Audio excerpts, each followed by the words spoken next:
Welcome to day 3 of workout 1.1. Today we're going to look at 2 workouts. So we're going to look at workout B from the first page. So that's this one here. And then we're going to look at workout F, which is a bit of a challenge. So workout B, what you need to do here is work out what's missing in the box. So we've got an empty box is equal to 3 add 5.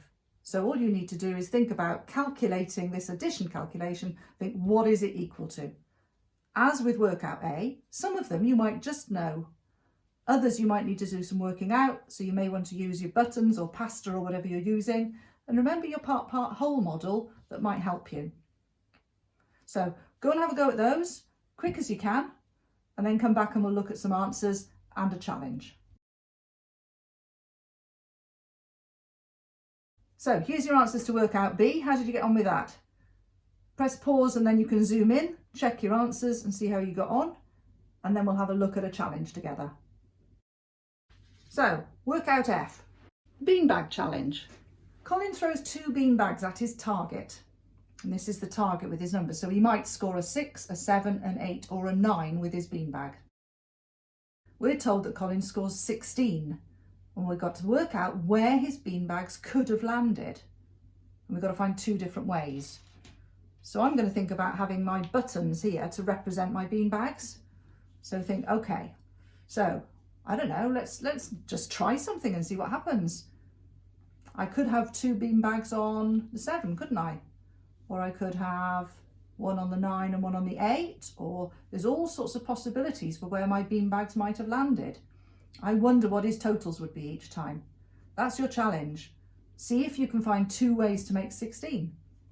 Again, we might want to think about that part whole model again. So we've got to make 16 by adding together the score of 2 different beanbags.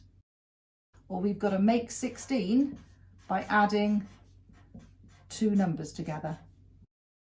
So one of those models might help you think about what's going on here.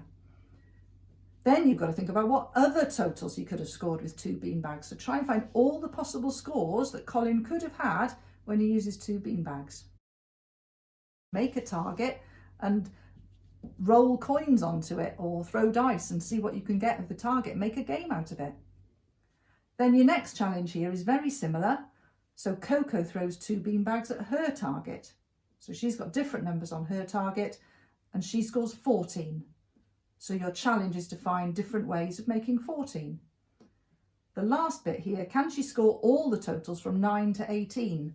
So we might want to list the numbers 9 to 18 and then think, how could we make each of those numbers, carry on down here, using these here? So if she threw 2 beanbags, how could she have scored 9? They might not all be possible. I wonder.